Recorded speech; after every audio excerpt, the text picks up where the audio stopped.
ഇപ്പോൾ ആശാ വർക്കേഴ്സിന്റെ പന്തലിൽ തിരുവനന്തപുരത്ത് സെക്രട്ടേറിയറ്റ് നടയിൽ doctor Shashi Tharoor M P എത്തിക്കഴിഞ്ഞു. സലീം മാലിക് അവിടെ നിന്നും ചേരും.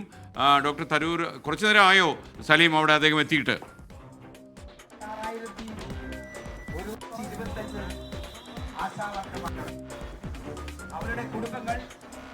ഇപ്പോൾ ഇവിടെ ഡോക്ടർ ശശി തരൂർ എത്തിയിട്ടുണ്ട്. അല്പസമയം മുൻപാണ് അദ്ദേഹം ആശാ വർക്കർമാരുടെ സമരത്തിന് പിന്തുണയുമായി ഇവിടേക്ക് എത്തിയത്. നേരത്തെ തന്നെ ഇന്ന് ഉച്ചയോടുകൂടി തന്നെ ആശാ വർക്കർമാരുടെ സമരപന്തലിലേക്ക് അദ്ദേഹം പിന്തുണയുമായി എത്തും എന്ന് അറിയിച്ചിരുന്നു.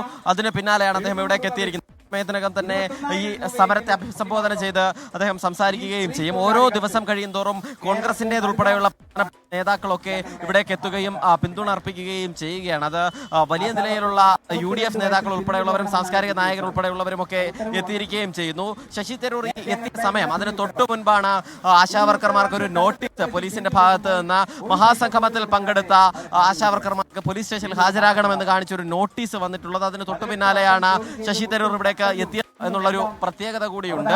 മാത്രമല്ല കോൺഗ്രസ് ഈ സമരം ഏറ്റെടുക്കുന്നു എന്ന് പ്രഖ്യാപിച്ചിരുന്നു. നിലവിൽ സംസ്ഥാനത്തെ കോൺഗ്രസ് നേതൃത്വവുമായി അത്ര നിലയിൽ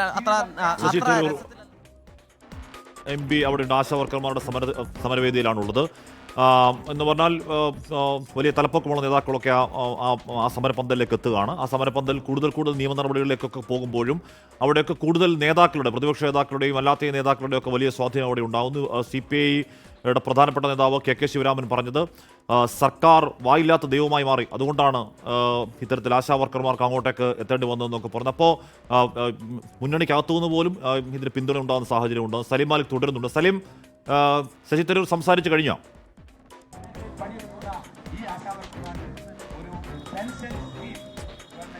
ഹാഷ്മി, അല്പസമയത്തിനകം തന്നെ ശശി തരൂർ ഈ വേദിയിൽ സംസാരിക്കും. നിലവിൽ ഇവിടുത്തെ ആശാ വർക്കർമാരുടെ പ്രതിനിധിയായി ഈ ശശി തരൂരിനോട് ഈ സമരാവശ്യങ്ങൾ വിശദീകരിക്കുകയാണ്. ശശി തരൂർ അത് സൂക്ഷ്മതയോടെ കേൾക്കുന്നുണ്ട്. അതിനുശേഷം അല്പസമയത്തിനകം തന്നെ ഈ സമരവേദിയിൽ ശശി തരൂർ അഭിസംബോധന ചെയ്യുക കൂടി ചെയ്യും. ഞാൻ നേരത്തെ സൂചിപ്പിച്ചതുപോലെ ശശി തരൂർ ഈ സമരവേദിയിലേക്ക് എത്തുന്ന സമയത്തിനും വലിയ പ്രത്യേകതയുണ്ട്. കാരണം ഇന്ന് ഉച്ചയോടുകൂടിയാണ് ആശാ വർക്കർമാരുടെ സമരം കോൺഗ്രസ് ഏറ്റെടുക്കുന്നു എന്നൊരു പ്രഖ്യാപനം ഉണ്ടായത്.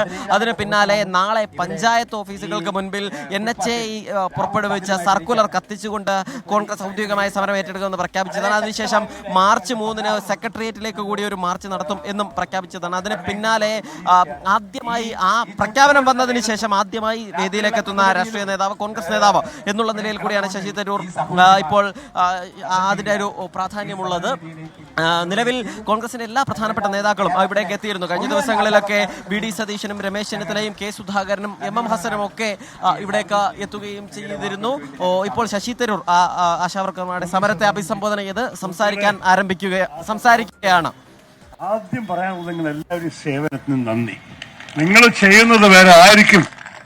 നിങ്ങളെ പോലെ ഇത്ര ആത്മാർത്ഥതയോടെയും ഇത്ര സ്നേഹത്തോടെയും ഓരോരോ മനുഷ്യ ആവശ്യങ്ങൾക്ക് വേണ്ടിയിട്ടാണ് നിങ്ങളുടെ പ്രവർത്തനം. എനിക്കറിയാം, ഒരു അമ്മ ഒരു കുട്ടിയെ പേരുണ്ടെങ്കിൽ അല്ലെങ്കിൽ ഒരു പ്രായപ്പെട്ട സ്ത്രീയുടെ മരുന്ന് ഡെലിവറി ആയിട്ടുണ്ടെങ്കിലോ ഓരോരോ കാര്യത്തിനും നിങ്ങളുടെ സഹായമാണ് നമ്മൾ എല്ലാവരും ആവശ്യപ്പെടുന്നത്, കാത്തിരിക്കുന്നത്. അപ്പോൾ നിങ്ങളുടെ റോള്, നിങ്ങളുടെ പ്രവർത്തനം ഈ സംസ്ഥാനത്തിൻ്റെ എല്ലാ ദിനത്തിൻ്റെ ജീവിതത്തിൽ അതിൻ്റെ ഗുണം അറിയുന്നവരാണ് ജനങ്ങൾ. അതുകൊണ്ട് ആദ്യം നന്ദി, ഹൃദയം നിറഞ്ഞ നന്ദി നിങ്ങളുടെ സേവനം. പക്ഷെ ആ നന്ദി നിങ്ങൾക്ക് ചില അവകാശത്തിലും നിങ്ങളെ കാണിച്ചു തരുന്ന ഒരു സംശയമില്ല. അതിലാണ് ഒരു നഷ്ടം വന്നിരിക്കുന്നത്. 7,000 രൂപ ശമ്പളം നമ്മളുടെ സദാനന്ദൻ പറഞ്ഞ പോലെ തീരെ പോരാ. അത് മൻരേഗയിൽ പോയിട്ട് തൊഴിലില്ലാത്തവർക്ക് ഒരു തൊഴിലുറപ്പ് കിട്ടിയാൽ കൂടി അതിനും കാട്ടിയാണ് കൊടുക്കുക. അപ്പോൾ ഇത് ശരിയല്ല എന്ന് ഒരു സംശയവുമില്ല. ഇതിനെക്കുറിച്ച് നല്ലൊരു കയറ്റമാണ്. ഞാൻ മനസ്സിലാക്കിയിരിക്കുന്നത് നിങ്ങളുടെ ആവശ്യം അതിന് 3 ഇരട്ടിയാണ്. അത് അവർക്ക് തരാൻ സാധിക്കുമോ എന്ന് എനിക്കറിയില്ല. പക്ഷെ നിങ്ങളുടെ ആവശ്യത്തിന് വേണ്ടി നമ്മൾ പിന്തുണ തരും. അതിൻ്റെ ഒപ്പം എന്തെങ്കിലും ഉടനെ കൂട്ടിത്തരണം. അത് 3 ഇരട്ടി അല്ലെങ്കിൽ 2 ഇരട്ടിയെങ്കിലും കൂട്ടിത്തരട്ടെ എന്നാണ് നമ്മൾ ആദ്യത്തെ ഒരു അഭ്യർത്ഥന. ഇങ്ങനെ വിടരുത്. ഡോക്ടർ ശശി തരൂരാണ് തിരുവനന്തപുരത്ത് സെക്രട്ടേറിയറ്റ് നടയിൽ ആശാ വർക്കേഴ്സിനെ അഭിസംബോധന ചെയ്തത്. അപ്പോൾ ഡോക്ടർ തരൂർ ധാർമ്മികമായി പിന്തുണ പ്രഖ്യാപിച്ചു. ശമ്പളം പോരാ എന്ന് പറയുന്നു.